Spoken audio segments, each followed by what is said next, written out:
British শাসনামলের বিরুদ্ধে যা কেউ কখনো ভাবেনি তাই করে দেখিয়েছিলেন পশ্চিমবঙ্গের চুরুলিয়া গ্রামে বেড়ে ওঠা দুঃখ মিয়া।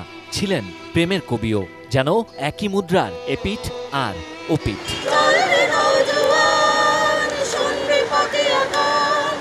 তার এ ধরনের গান ও কবিতা যুগে যুগে যে কোনো আন্দোলন সংগ্রামকে বেগবান করেছে, জুগিয়েছে অনুপ্রেরণা।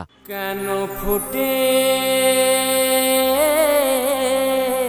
কবির ৪৮তম মৃত্যুবার্ষিকীতে ঢাকা বিশ্ববিদ্যালয়ের কেন্দ্রীয় মসজিদের পাশে কবির সমাধিতে শ্রদ্ধা নিবেদন করেন কবি পরিবারের সদস্যরা। কাজী নজরুল ইসলাম যত অত্যাচার, অবিচার, অনিয়মের বিরুদ্ধে তার লেখনী ভীষণভাবে কাজ করেছিল, তখনকার সময়েও এবং এখনকার সময়েও। এরপর কবির সমাধিতে শ্রদ্ধা নিবেদন করেন বিভিন্ন সংগঠন, নজরুল ভক্ত সাধারণ মানুষ, বিভিন্ন বিশ্ববিদ্যালয় ও নজরুল শিল্পীরা। এ সময় তাদের আক্ষেপ, ৭৬-এ কবির মৃত্যুর পর প্রায় ৪ যুগ কেটে যাচ্ছে, কিন্তু এখনো কবিকে সরকারিভাবে স্বীকৃতি দেয়া হয়নি। প্রতিষ্ঠিত সবাই তো জানে যে আমাদের জাতীয় কবি নজরুল, তা নতুন করে আবার প্রজ্ঞাপনের কি দরকার? এই যে মেকি কথাগুলো আমাদের ভীষণ পীড়া দেয়। অবশ্যই লিখিত আকারে আনতে হবে, অবশ্যই।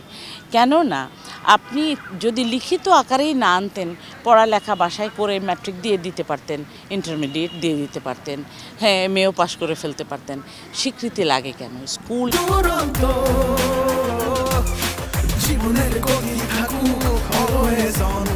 কলেজে কেন পড়ে, কেন একটি সার্টিফিকেট প্রয়োজন? কবির স্মৃতিতে শ্রদ্ধা জানান বিভিন্ন রাজনৈতিক দলের নেতারাও। এ সময় বিএনপির সিনিয়র যুগ্ম মহাসচিব রুহুল কবির রিজভী বলেন, নতুন বাংলাদেশ গড়ার কোটা সংস্কার আন্দোলনে ছিল নজরুলের মতাদর্শ।